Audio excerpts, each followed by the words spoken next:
So, the trip you've probably have come across with the schools, institutions, and in hospitals and so on. What do you think of all these efforts? What do you think of all these educational things inspired by Gulen?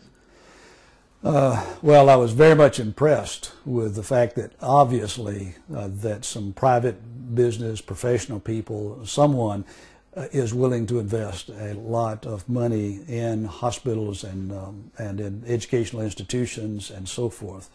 That usually doesn't happen unless they've been impressed by someone or some movement that would cause them to want to invest in this way in education. That was obvious in the schools that we went in and the hospitals and so forth. It also caught my attention because, being a United Methodist Christian, that the founder of Methodism, John Wesley, believed in what he called the coming together of knowledge and vital piety, and that is one's intellectual life and one's spiritual life together. And so education has always been a very significant part of the Methodist movement since the 18th century and John Wesley coming out of England. So to see this emphasis upon education and Fethullah Gulen's belief that through education that we will be able to move to more tolerance, more peace within the world, more dialogue between persons, was something that was dear to my heart and dear to my own heritage as a United Methodist. So they explained about the involvement of businessmen in these institutions, like as a critical standpoint, that businessmen are really actively involving in these activities. So, what is it to be worthwhile or important for building up a peaceful society? The involvement of businessmen in educational efforts. That the businessmen be involved directly in them. And how does that relate to building a peaceful society, a kind of more welcoming environment that is blended with education?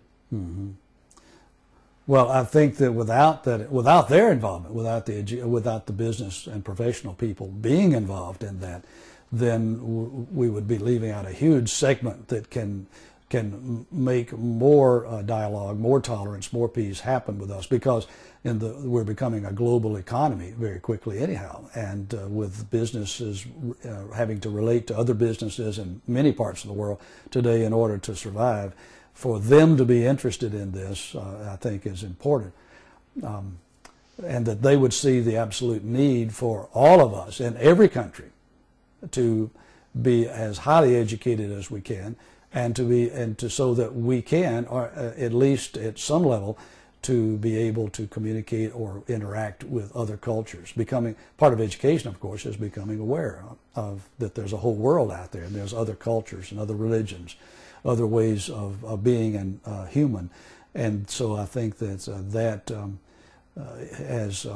has tremendous potential coming from the business community, and that will be shared in naturally occurring ways that have nothing to do with religion or even world peace, but just simply commerce. But they will have opportunities to do that and to share that with others. So the first-hand experience of those educational institutions, and you probably visited some and saw their successes in competition and stuff. What do you think of all these efforts? Are they really successful in a sense that they really reach the goals? The goals with the schools are really successful.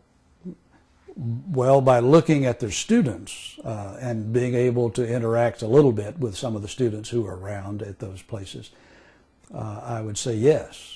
Time is going to tell as to how this gets lived out in the larger culture and in the world community. But just interacting with the students who are going to these schools and involved, then obviously there's a tremendous well, I started to say change, but I don't know that that's necessarily a change, but there's obviously, they're buying it, and they are promoting through their education the desire to be a part of a world community, for Turkish people to be part of a world community, and to enter in, they will be able to enter into conversation, significant conversation with others like themselves when in the years to come, as they go on into adulthood and move out into the larger world, that they have the foundation now that they need and is going to be necessary for us to learn to be able to live and survive together.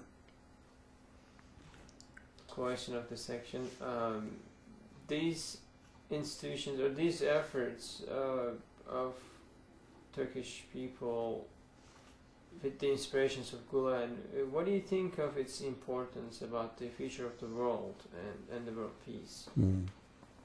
Well, I think the way that world events are going, and with the constant improvement in our ability to destroy through weapons of all types,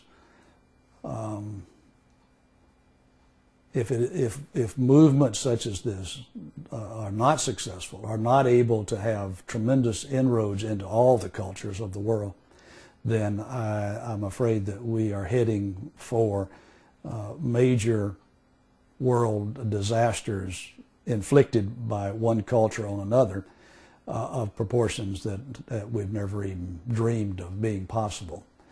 So this has urgent consequence, urgent need for us in our culture today, because it's as though our whole world has gotten itself into a spring-loaded position to where it wouldn't take much to set things off on a destructive path that would lead to the destruction of a large part of what we know of the world today. So this is a monumental importance, the movement and the outcome that is already being experienced by some, and hopefully it would begin to spread even more and more, because unless we're able to talk to each other and tolerate each other, then we have no other alternative but to destroy each other when we come into conflict.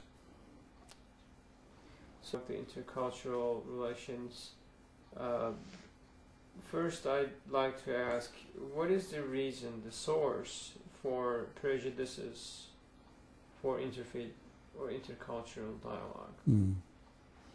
I think probably the source for the prejudice against it is ignorance as much as anything else. When we don't understand each other, or we have just a very surface understanding, then I'm going to read into or put on to someone else that shallow understanding, and then I will react to them in that way.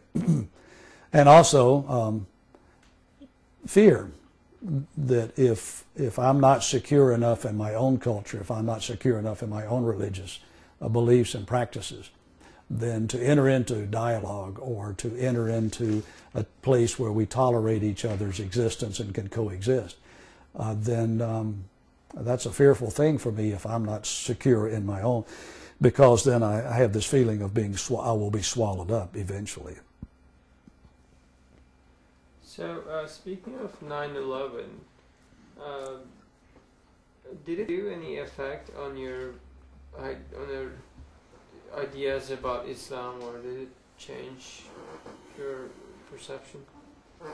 No, 9/11, I guess, would be for me a confirmation of a major perception that I have of Islam and had of Islam, and that is that it is one of violence and intolerance and of political action to bring about whatever the end result that one wants is. That for me was just a confirmation of that belief, which I see interfaith dialogue and the other part of Islam that I've come to know as being in opposition to that, not that understanding of how it is that we move and interact with each other in order for all the cultures to thrive and to survive as well.